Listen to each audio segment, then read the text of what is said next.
그거 하고 나서 그리고 시간이 남으면 남는 만큼 제가 못다한 얘기 좀 더 해드리고 혹시 궁금한 게 있으신 분들 제가 답변을 좀 드리고 그렇게 하겠습니다. 자, 1부 여기까지 하고요. 2부는 저 이따 또 마이크 잡을 거니까 이따 박수 쳐주세요. 예.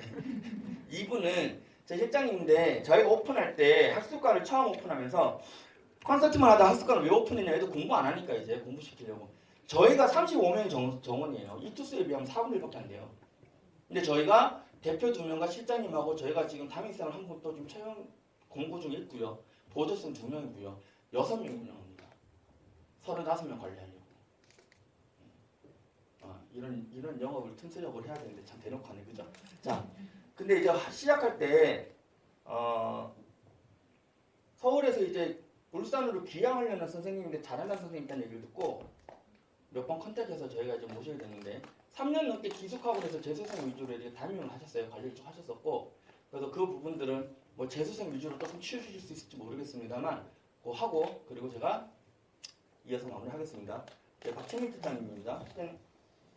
박수 한번 부탁드립니다.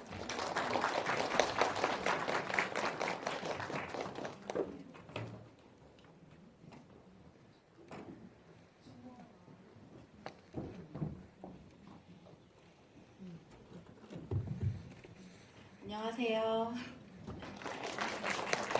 입시전략연구소 실장 박채민입니다. 1부는 소장님께서 대입 전형에 대해 팩트 체크를 해주셨죠. 2부는 제가 이제 올바른 자기주도 학습의 이해에 대해서 이제 설명을 드리려고 하는데요. 지금부터 시작할게요.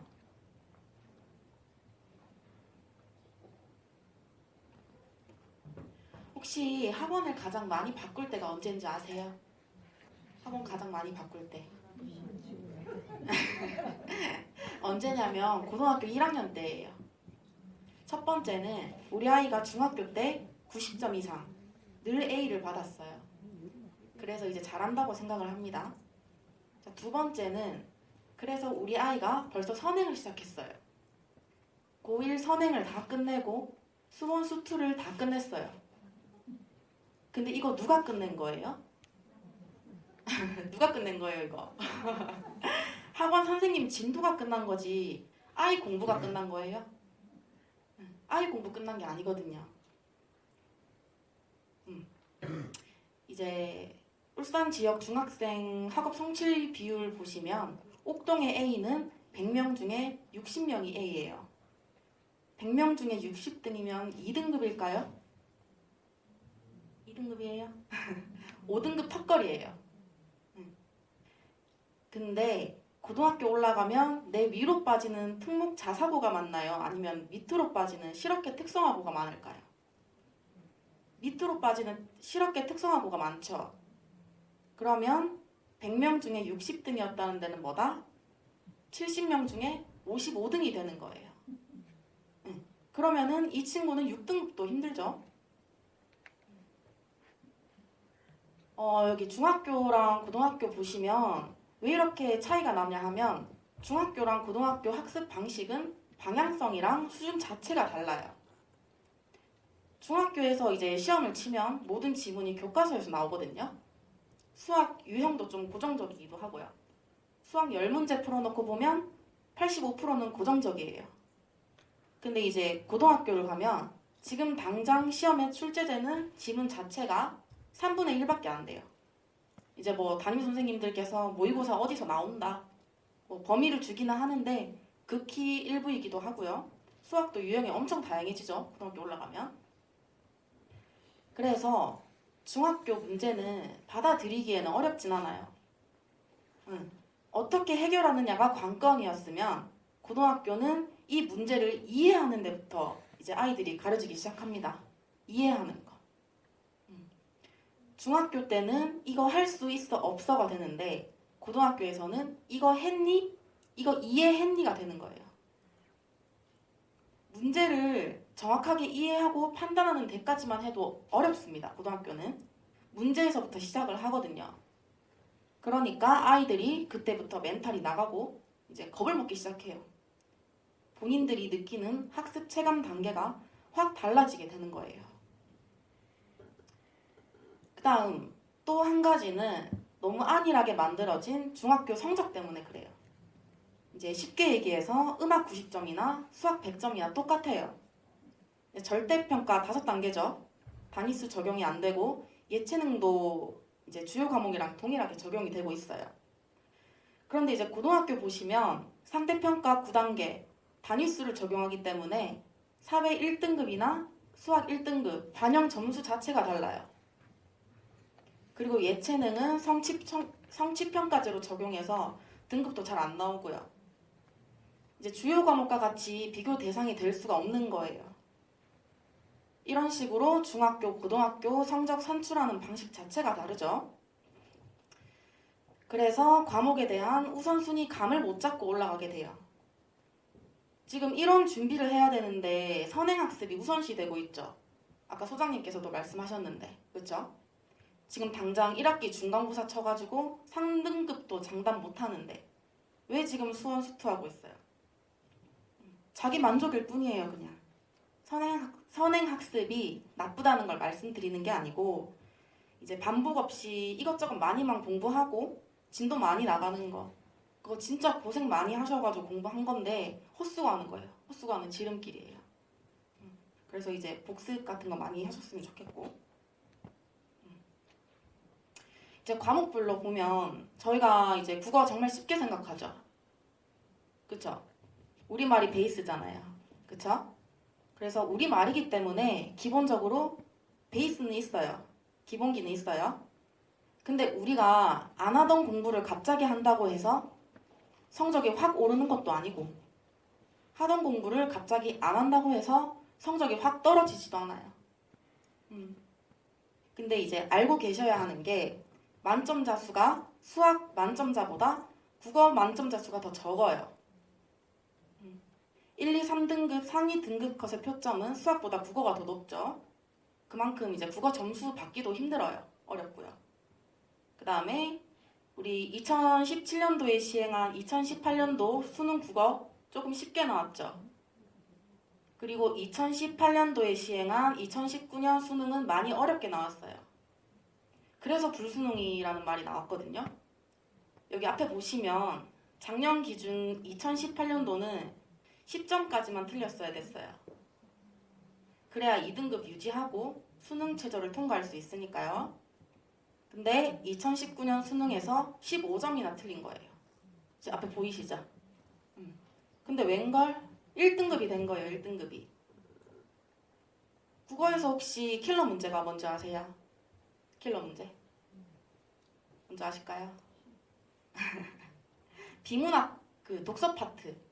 과학기술 분야 지문이죠. 근데 비문학 파트에서 우주과학 천체 지문이 나왔어요. 이제 만점이 목표가 아니었던 아이들, 이제 90점, 80점, 70점이 목표였던 아이들이 가장 우선순위로 버리게 되는 지문이 그 킬러 문제, 과학기술 파트 천체 문제였던 얘기예요. 네 문제 11점이었는데 11점을 이제 다 날렸어도 1등급이에요.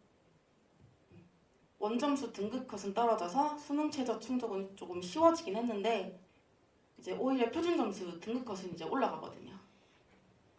제가 지금 마스크를 써가지고 입에 계속 붙어서 말이 조금 이상한데 그 다음 이제 볼게요. 유난히 조금 쉬워가지고 국어 만점자가 많이 나왔죠. 2018년도 3,200명, 여기 3,214명. 유난히 조금 어려워서 국어 만점자가 적게 나왔던 2019년도 148명, 5%도 안 되게 줄어들었어요. 이제 서울대 가야 되는데 국어 때문에 연대 가게 생긴 거고 의대 갈 친구 국어한테 발목 잡혀가지고 이제 치대 가게 생긴 거죠. 그래서 그 위에 있던 3,000명 이제 본인들끼리 난리 쳐가지고 이제 이렇게 된 거지 전국 모든 수험생들한테 어려웠던 불수능은 아니었어요. 이제 만점 바라보는 학생들한테만 불수능이었고 나머지 50만 명한테는 조금 유리한 시험이었죠. 수능은 어떤 특정한 누구에게도 불리하거나 유리하게 나오지 않습니다.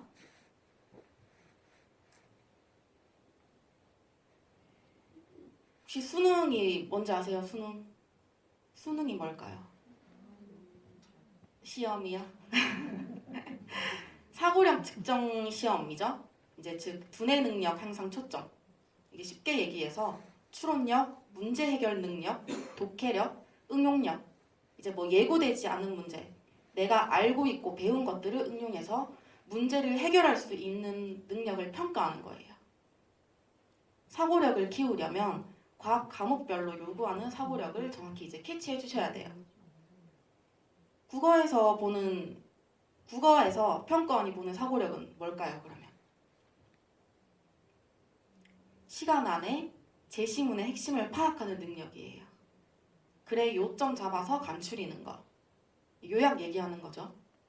지문의 핵심에서 이제 출제가 됩니다.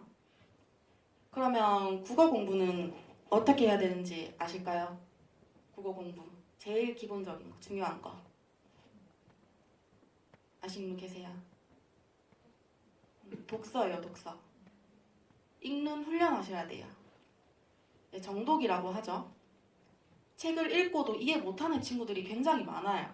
첫 번째는 의미 파악이 되지 않아서, 두 번째는 책 읽기 연습이 되어 있지 않아서. 중학생 이하 학생들 같은 경우는 관심 분야 이제 좋아하는 책 같은 거 있죠. 좀 빠르게 읽고 정독하는 습관 잡는 게 굉장히 중요해요. 어릴 때부터. 근데 이제 고등학생 같은 경우는 사실상 할 게 많기 때문에 독서만 하고 있기는 조금 힘들죠. 필수 문학 작품들은 조금 이제 읽으셔야겠지만 비문학 지문들 교재 있죠. 그런 거 가지고 정독하는 연습. 이제 문제를 먼저 풀 게 아니라 정독하고 5분 이상 정독하고 문제 푸는 연습을 조금 하셔야 돼요. 자, 저기 빨간 거 보이시죠? 기축통화. 기축통화는 국제거래 결제 수단으로 통용되고 환율 결정의 기준이 되는 통화이다. 이렇게 나와 있죠, 지문에. 평가원의 취지처럼 글만 똑바르게 읽고 이해하면 풀 수 있게끔 한다는 취지예요. 근데 우리가 보면 시험 칠 때마다 시간 부족하다 그러죠. 맨날 시간 부족하잖아요. 근데 이게 왜 그럴까요? 문제 빨리 푸는 연습. 문제 푸는 연습만 하니까 시간이 부족해요. 왜? 이해가 안 되니까. 지문 읽었다가 문제 읽었다가 왔다 갔다 하면서 시간 다 쓰는데 빨리 읽으면 그게 뭐 이해가 될까요? 시간 부족의 이유는 빨리 읽기 이게 안 돼서가 아니고 지문을 이해하는데 오래 걸려서 그래요. 이해력이 안 돼서. 정확하고 꼼꼼하게 조금 읽어서 한 번을 읽어도 제대로 이해하게끔 그렇게 훈련하시는 거 정말 필요하고 중요한 겁니다. 그리고 이제 뭐 수능 시험 치기 전까지 점심 저녁 시간 이용해가지고 독서 조금 하셔서 훈련 좀 하셔야 돼요.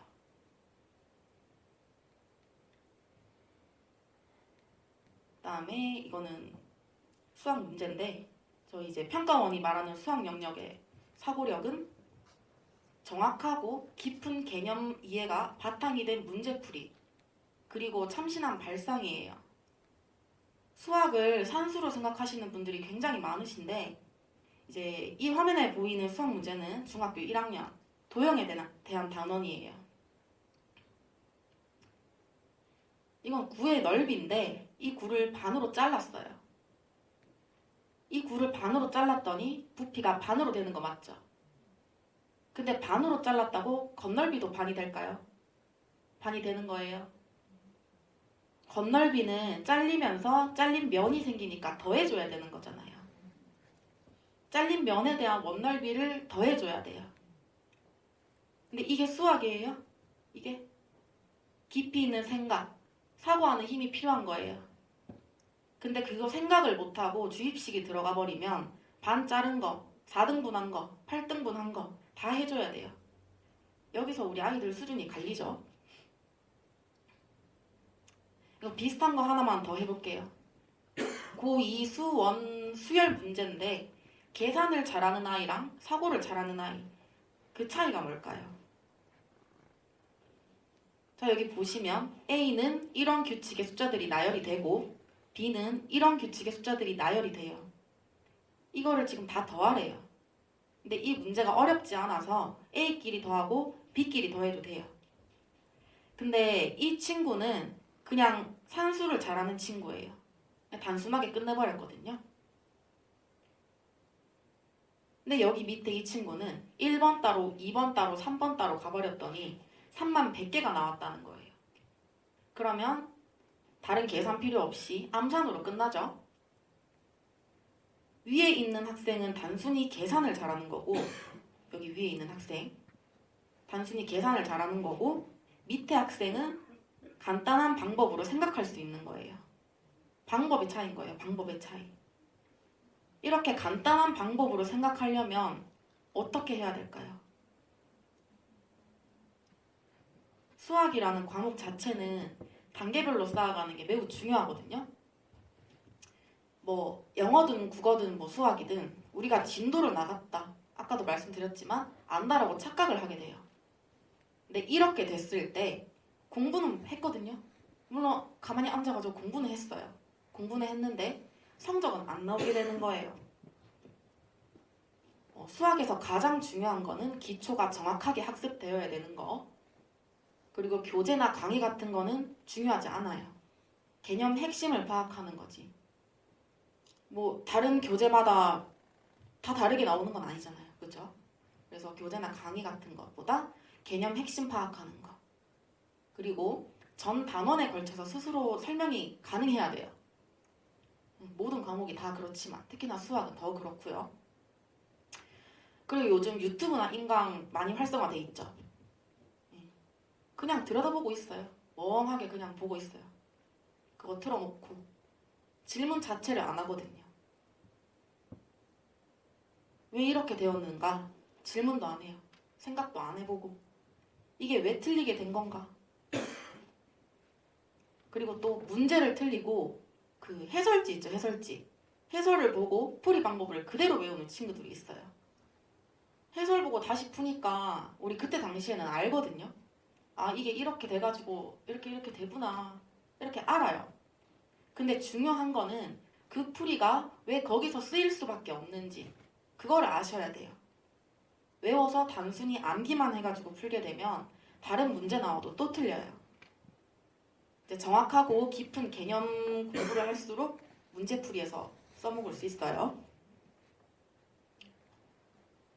그 다음에 이제 영어로 넘어갈 건데요. 영어가 절대평가됐다고 쉬워졌다고 많이 말씀들 하시죠. 근데 이게 다 쉬운 게 아니라 잘하는 친구들만 쉬운 거예요. 잘하는 친구들만. 모의고사랑 수능만 절대평가지 내신은 절대평가 아니에요.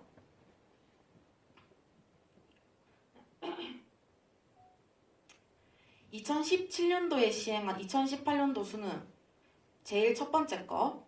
이때부터 상대평가에서 절대평가로 바뀌었죠, 영어가. 첫 해는 난이도 조절에 실패해서 1등급이 10%나 나왔어요. 그리고 2020년에 시행된 2021학년도도 실패를 했죠. 근데 이게 큰 게 아니라 국어나 수학 같은 경우도 동점자들 때문에 4%에서 안 끊겨요. 5%, 6% 나올 때 많아요. 대단하게 1등급 많은 거 아니에요. 이제 꾸준하게 1등급 보장받을 수 있는 친구들은 좋죠. 수능 공부할 때 과목 하나 안 해도 되니까. 그게 엄청나잖아요. 과목 하나 안 하는 게. 그쵸? 영어 학습 방법에 대해서 조금 설명드릴 건데요. 여기 영어 지문이 있죠. 평가원이 보는 영어 영역. 그 사고력은 뭘까요? 빠르고 정확한 문장 해석 능력과 논리 독해 능력이에요.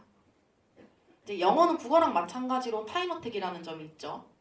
시간 안에 모든 문제를 정확하게 풀기 위해서는 논리적으로 제시문을 읽고 핵심을 요약하는 능력이에요. 그러면 영어 공부는 어떻게 해야 될까요? 영어 공부에서 가장 중요하고 먼저 학습해야 되는 건 단어예요. 단어. 단어가 제일 중요하죠. 근데 여기서부터 문제가 시작돼요. 단어장. 뭐 사야 되지? 어떤 게 좋지? 누가 이거 많이 쓰더라. 이게 좋은지 저게 좋은지 그거 고르고 있어요. 그냥 시중에 판매하는 단어장 하나 골라가지고 수능 단어장 하나 고르셔서 시험 직전까지 그 단어책만 보세요. 너무 양이 적은 건 아닌가 신경 안 쓰셔도 돼요. 걱정하고 불안해 안 하셔도 돼요. 문제 풀면서 이제 지문에 나오는 모르는 단어들 엄청 나거든요. 그래서 이제 단어장을 펼쳐서 모르는 단어가 절반이면 다른 걸 할 게 아니고 단어 암기에 집중하셔야 돼요. 이제 하루에 데이 5 정도 누적 복습하는 게 좋고요. 5번 정도 보면은 웬만해서는 외워져요. 안 외우려고 해도 외워집니다. 이렇게 모르는 단어 체크하셔서 단어장에 기록하고 모르는 단어 또 추려서 정리하는 게 학습이에요. 틀렸다고 동양 상황이 뒤다보고 있는 게 아니고 다시 접근하는 게 중요해요. 내가 지금 단어를 몰라서 해석이 안 되고 있는지, 단어는 알고 있는데 문법이 안 돼서 해결이 안 되는지 이거를 파악해 주셔야 돼요. 조금이라도 모르는 게 있으면 놓치시면 안 돼요. 모두 확인하고 넘어가 주셔야 돼요. 제가 우리 학생들 상담할 때 오늘 학습한 거에 대해서 항상 물어봅니다. 이 문제 왜 틀렸니? 왜 그렇게 생각하니? 그래서 오늘 네가 학습한 거에 대한 이해도는 몇 프로나 되니? 이렇게 물어봐요. 근데 그러면 구체적으로 대답하는 친구들이 없어요. 뭐 하기는 했는데 알긴 알아요. 그래서 이제 질문 다시 하죠. 그래서 이거 어떻게 돼서 이게 나온 거야? 답지가 그러던데요. 그게 무슨 공부예요? 그럼 다시 하라고 해요. 다시 해야 되니까. 시험은요, 학생의 위치를 알기 위해 점검하는 게 아니고요. 내가 진도를 나간 상황에서 얼마나 알고 있는지 점검하는 게 시험이에요. 점검하는 게. 우리 전국 모든 수험생들은 늘 처음 보는 문제를 만나게 되죠. 근데 우리 수험생들이 모두 긴장을 하나요? 물론 시험이니까 어느 정도 긴장은 해요. 어느 정도 긴장은 하는데 아예 공부를 안 해서 다 찍는 친구들은 즐겁죠. 행복해요. 근데 이제 어떤 친구들이 멘탈이 깨지느냐 하면 이거 배운 적 없는데 이거랑 비슷한 문제 풀었는데 이런 친구들이 이제 멘탈이 나가는 거예요. 내가 제대로 마스터를 하지 않고 피드백을 하지 않았기 때문에 했다는 기억은 있거든요. 나 이거 어디선가 했는데 했다는 기억은 있는데 어떻게 하는지 기억이 안 나는 거예요. 이거는 정말 중요한 부분이라서 계속 강조드리면서 말씀드리는 거예요.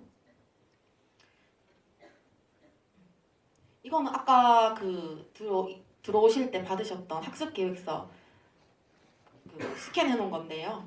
지금 저희 관리 시스템 중에 일부이기도 하고요. 현재 사용하고 있는 거예요. 인쇄 상태 때문에 지금 원점수가 빠져 있기는 한데 기본적으로 내신 성적을 다 기록하라고 합니다. 그래서 국어는 어떤 변화를 보이고 있고 수학, 영어 탐구 어떤 변화를 보이고 있는지 이제 기본적으로 공부 시작하기 전에 내 성적이 이렇고 내 위치가 어느 정도에 있는지 파악 정도는 하고 있어야겠죠. 내가 지금 상태에서 어떤 조합이 유리한지 항상 알 수 있게끔 해두는 게 중요하고요. 학생 성적을 정확하게 파악하기 위해서 쓰는 거라고 보시면 돼요. 그리고 그 성적은 창피해하지 말고 객관적이고 투명하게 공개해주는 게 좋아요. 그래야 내가 뭘 해야 되는지 보이니까. 이 노트는 총 8주 분량이고요. 노트가 바뀔 때마다 기록하는 겁니다. 저희는 이제 이렇게 성적 가지고 정리를 해주고 있고요. 그 다음에 이거는 모의고사 성적 기록하는 건데요. 아까 이제 소장님이 일부에서 말씀하셨다시피 고 1, 2학년 같은 경우는 모의고사가 중요하지 않아요. 시간 관리 연습. 지금 현재 내 위치가 이 정도까지구나. 이 정도구나. 그까지만 알면 돼요. 모의고사 준비한다고 내신 등한시하고 그러시면 안 됩니다.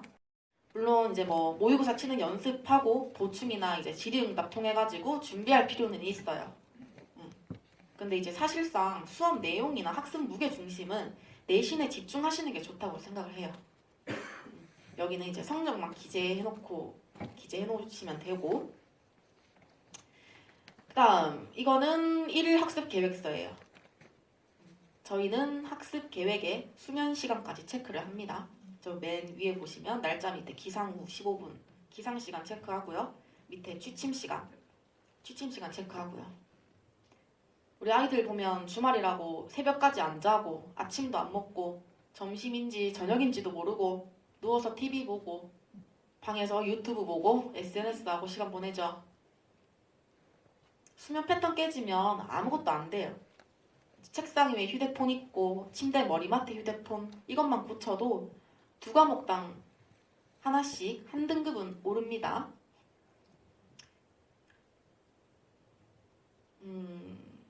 이거는 작성하실 때 어떻게 하냐면 특별하게 세울 거는 없고 수업 시간에 집중하셔서 수업 끝나고 선생님이 강조한 거, 그 다음에 내가 모르겠는 거, 숙제, 질문할 거 요것만 딱 적는 거예요. 그리고 저녁 시간에 확인 한번 해보고 내가 모르는 거는 최대한 빨리 해결해야겠죠. 내가 모르는 거 빨리 해결하고 주말에 한 번 더 보고 이거 모아가지고 시험 기간에 한 번 보고 다시 보고 이렇게 공부하시면 돼요.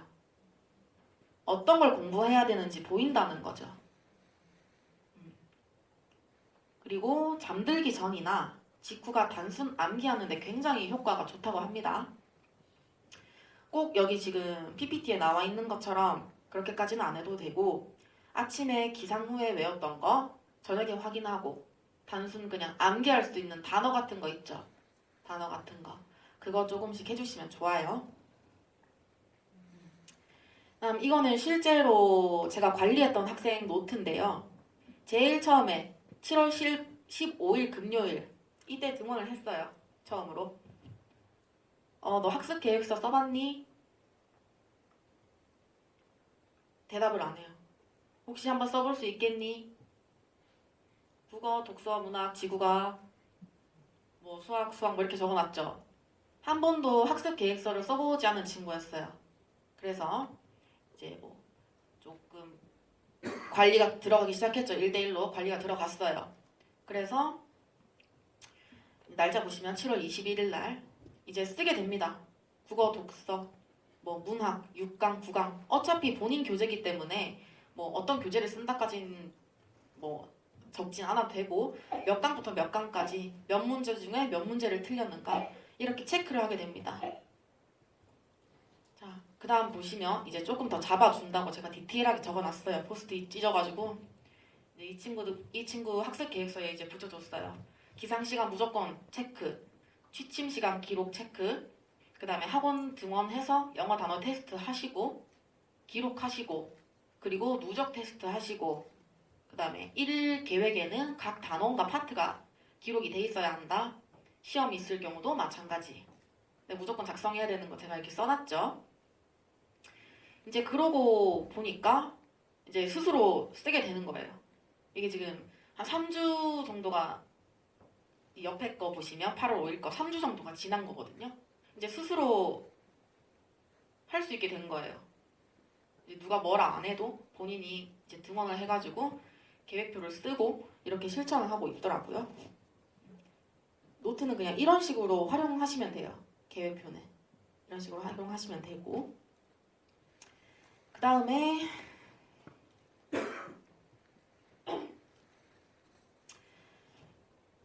일반고 재학생이랑 특목 자사고 이제 기숙사 그 졸업생 보이시죠 여기 일반고 재학생들이 특목 자사고 졸업생들을 못 이기는 첫 번째 자 오전 오후에는 오전 오후 뭐 아침부터는 이제 수업 위주로 가는 게 맞아요. 뭐 학교 수업을 듣든 학원을 가든 인강 수업을 듣든 근데 문제는 여기에요. 우리 일반고 학생들은 야간이나 주말에도 수업 위주죠. 수업이 훨씬 비율이 많아요. 근데 우리 특목 자사고 학생들은 이제 졸업생까지 포함해서 저녁 먹고 나면 자기주도 학습을 합니다. 오늘 배운 내용이 뭔지 점검하고 피드백하고 그 차이죠. 지금 보시면 학원을 가지 말라는 건 아니에요. 인강 듣지 마라 이것도 아니에요. 근데 내가 뭘 아는지 모르는지 점검하는 시간을 가져야 되는 거예요. 이때는 뭘 해야 하냐면 학원에서 문제 풀고 있는 게 아니고 모르는 거 찾아가지고 질문을 해야 돼요. 모르는 거 찾아가지고 틀린 문제 점검하고 피드백하고 개념 정리하고 점검하고 모르겠는 거 지금 질문하기 바쁜데 우리 학생들은 수업 듣고 숙제하기 바쁘죠. 이 단원도 지금 정리가 다 안 돼 있어요. 완벽하게 마스터가 되어 있지 않은데 지금 선행하고 있죠. 이거는 본인이 다 아는 게 아니고 학원에서 진도가 나간 거예요. 제가 아까 제일 처음에도 말씀드렸다시피 학원에서 진도만 나간 거예요. 진도만. 이 차이점이에요. 자기 주도를 하느냐 안 하느냐.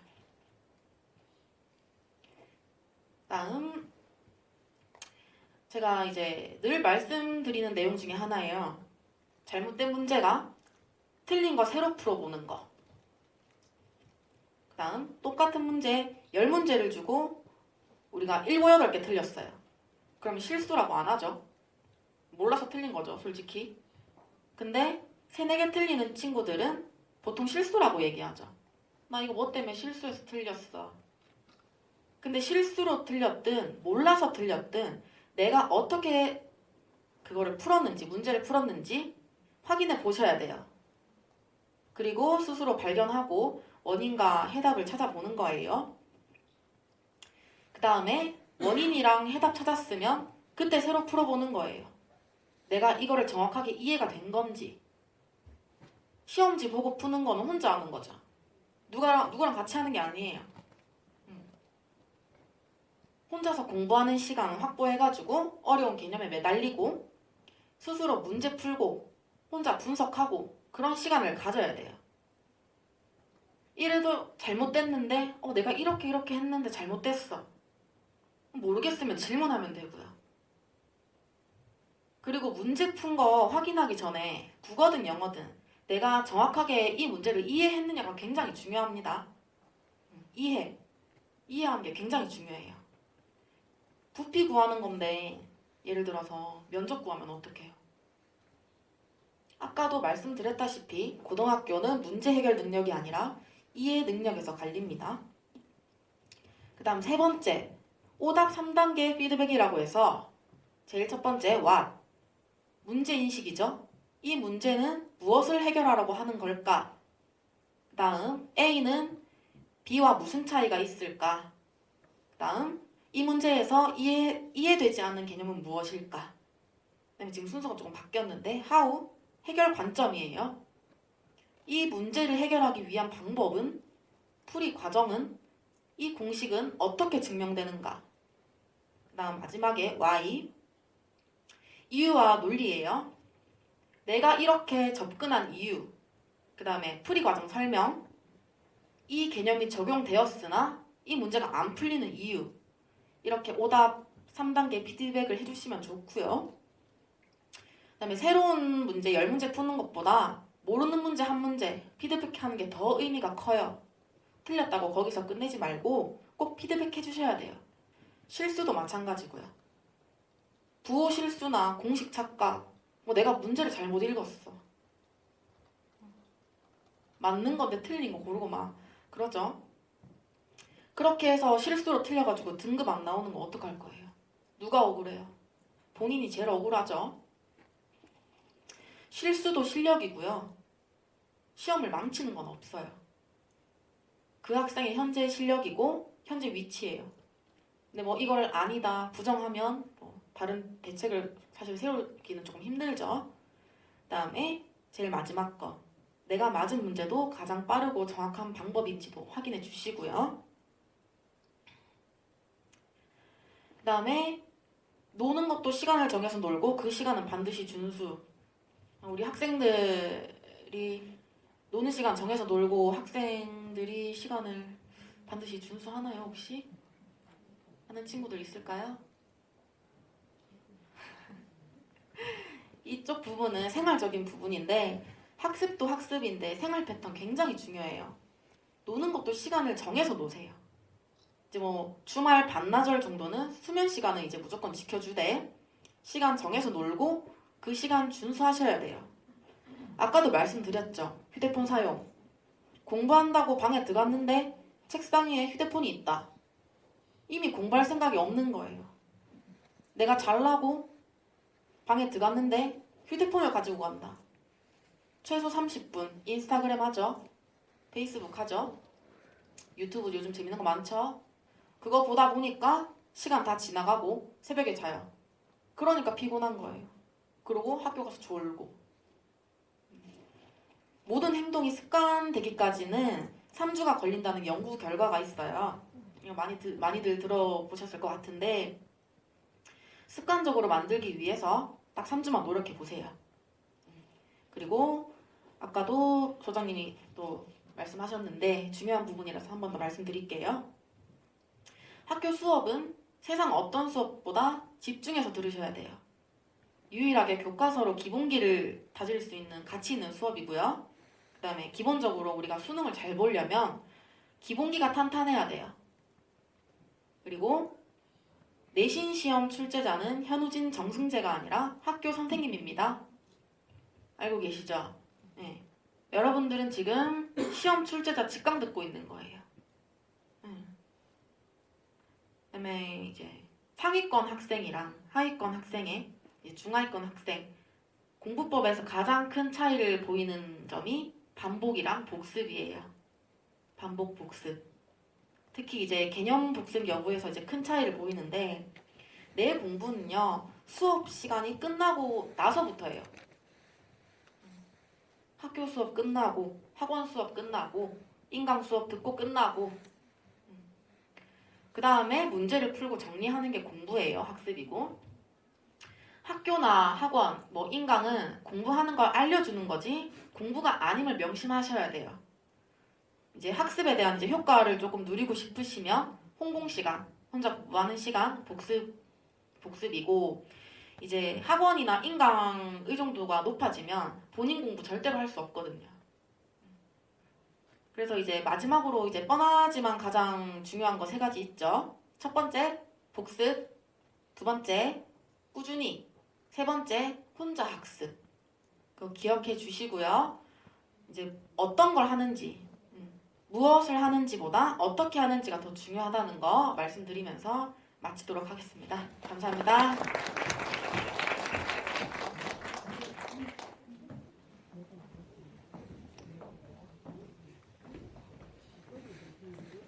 네, 실장님 박수 한 번만 더 부탁드립니다.